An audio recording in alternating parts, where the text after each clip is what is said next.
Wali abakazi basatu abatawasika oba batawassa. Baluwaabo. Obalekera bannaabwe. Omukazi eyasoma ennyo. Fuba okulaba nga omulekera banne. Abasoma ennyo. Babinkane, babike. Bayina emitawaana gibamala. Reasoning. Arizoninga. Waliwo ebigambo ebiyomba mu luzungu gwe tonnabiyiga. Oluzungu bayomba bulala. Kakati gwe oli ku kigambo kimu nja kutunda n'engatto nja kuyita n'obwereere ag'Akatonda ojja kuyita bwereere. Ojja kuyita obwereere. Okay, omulala yali watawasika. Omulala ye mukazi nga mulungi nnyo. Oyo mulekera baliwa. Beautiful. Mulekera abakyekaniikirira. Kubanga naye ayina emitendera gye. Waliwo omuntu nga yakafuna ssente. Zikyamuwulira naye ezizo ogenda oziteeka mu bintu olowooza kutegeka obukadde. Ye alowooza birala. Bano abantu bajja kwambala engatto nga ya $5,000. Tajambala ng'ali bukunya. Buli wiiki feesi yegendako $20,000. Aha. Ojja kudda ku TV nga zino yombere okwo n'atwala litaachi yatwala nga 5. Balaga teriyo saluni za 5. Kubanga nakugambye nti omutima gw'ogulagira n'eddembe okuwummula n'okweyongerayo n'okusukkuluma biteekwa kuba mu bulamu buno. Kakati bw'omaliriza oyo ate omugagga ennyo. Naye muzibu. Oyo yawa ebiragiro. Naye mubi. Bw'oba tonnatuuka kuwa biragiro. Bw'oba. Ng'okyayagala okulagirako. Anti omusajja oyagala kulagirako omusajja aba musajja. Kuba abantu banoonya kuba bulungi agawayi kaŋŋende n'owa ebiragiro. Ate abantu abasajja banoonya kuba basajja. Ne bwe balaba batambula egyo batambula balogola alenza obunyaanya bwe alowooza nti bw'anaafunamu 2,000 ajja kuddayo eka waliwo ajja okutegeera nti omukulu akomyewo. Right. Kakati ate gwe oyagala kubeera mukulu. Ndabayo ebivubukavubuka ennaku zino ebyagala ennyo okubiwa ebiragiro tebifaayo. Abaganda bagamba nti ku bugenyi teba bwami teba bukulu bw'oyagala obukulu tokyala. Togererayo bibya. Kubanga lwaki ku buli nnyumba gy'olaba wabayo entebe y'owa mukulu. Kakati ate omusanga agituddemu.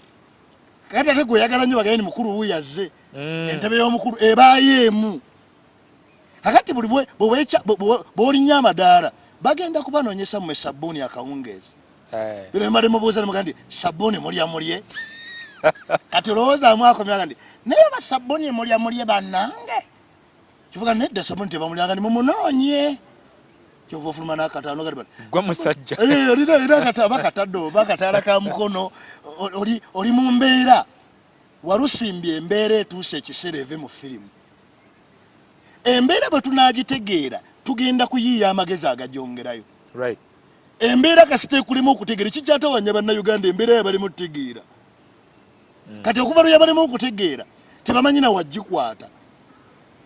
Tebamanyi abasajja bagenda kulaba njovu nga basajja bamuzibe bwe bati bagenda okukyalira enjovu. Buli omu nadda nga alina lipooti ye. Eyakwata kutu n'agamba nti enjovu eringa olupapula bwe ruti. Newunya ne kibajogerako ndi y'amaanyi. Oli mpanvu bweti kiri awo kintu kiwanvu yakwata ku kikono. Ate omulala yakwata ku gulu kati kiri awo kintu kinene toyinza nakimalayo. Bombi bakutte bonna bakutte ku njovu yemu. Kakati reality makes every other thing a little bit simpler. Amazima g'omanyi obukakafu bw'olina waliyo abantu abamu bw'obanga sigo wasinga okusoma noonya emirimu egigenda okufunira capital onoonye amaanyi aganaamukozesa. Bw'omala omukozesa onoonye ensimbi bwe ziwera bwe bazisiga. Waliyo ebintu byotasobola kukola ekikyatawanya bannayuganda abaavu baakola ebintu by'abagagga balina empisa z'abagagga. Abaavu balina empisa z'abagagga. Katujja otandikirawo mu kitundu ekyokubiri twayegenda mu maaso tovaawo.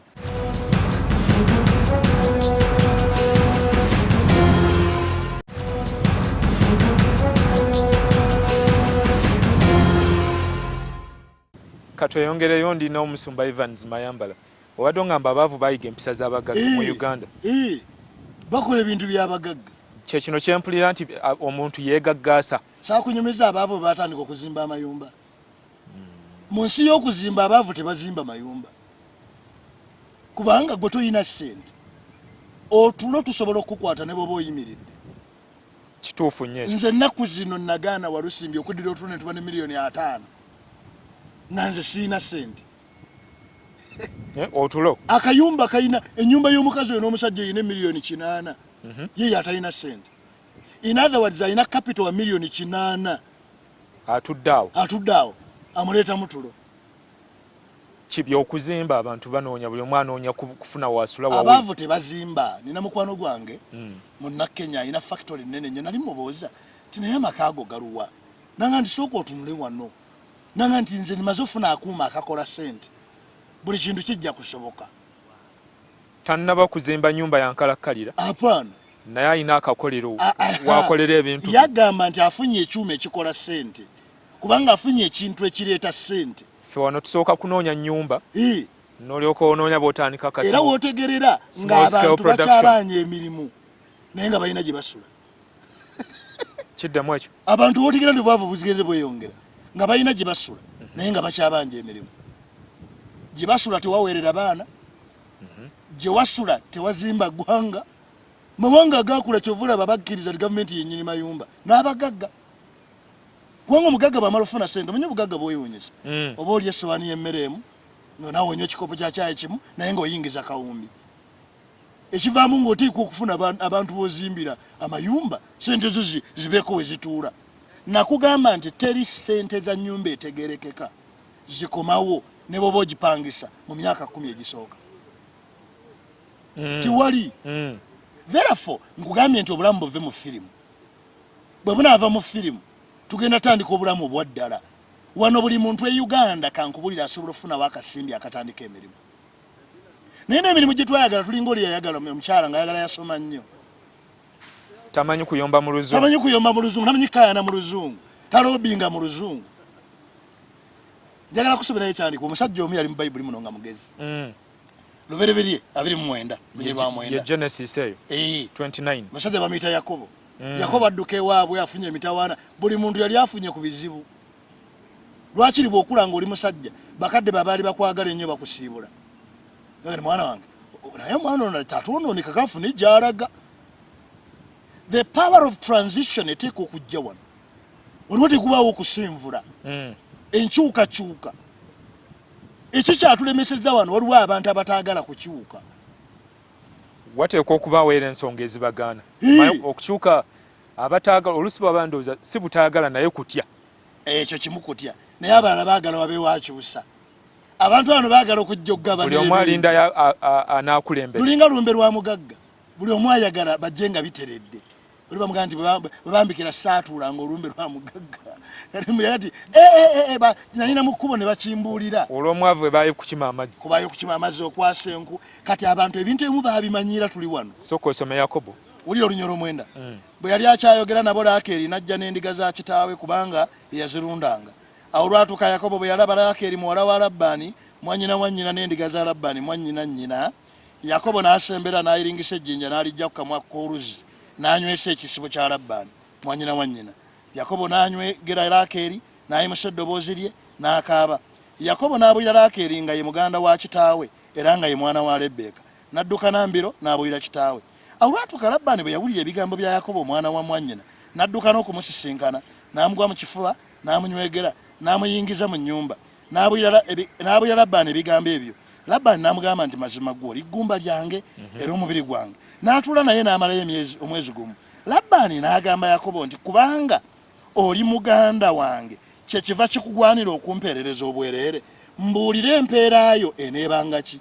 Era Labbaani yalina abawala babiri erinnya ly'omukulu Leeya n'erinnya ly'omuto Laakeeri. Ne Leeya amaaso ge gaali magonvu naye Laakeeri yali mulungi n'amaaso ge gakusanyusa. Yakobo n'ayagala Laakeeri n'ayogera nti naakuweerezanga emyaka 7 mpeebwe Laakeeri omwana wo omuto. Labbaani n'ayogera nti waakiri mukuwe gwe okusinga okumuwa omusajja omulala beera nange. Ayagala muwasa. Kati Yakobo kye yalina yayita alina bintu byabo kozi bweyongera mu maaso awo we bamubuuliza bamusasule ki oba yamugamba embuzi ez'ebitango beza kakati bwansi wano bw'atandika okulunda ninga akijjukira ekyawandiikibwa kimu kyekino naye kye yasooka okukola nga talina byabuko yalina amagezi agayiiya. Wane wateekwa okubaawo omuntu ayiiya. Omuwala yamulaba mutamwagala kyokka yazze engalo nsa talina byabuko n'awaayo emyaka 7 ebyokusanyusanga abazadde b'abawala byava dda. Bino byadda tebamala galonda tomala gatwala kyotasobole tokyerijjako.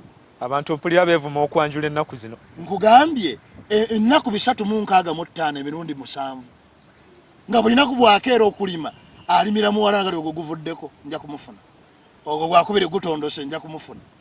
Ekiteekwa okubeera wano nze kankikubuulire, wateekwa okubaawo omuntu kyayagala, ateekwa okubala omuwendo gwakyo bakifuna batya.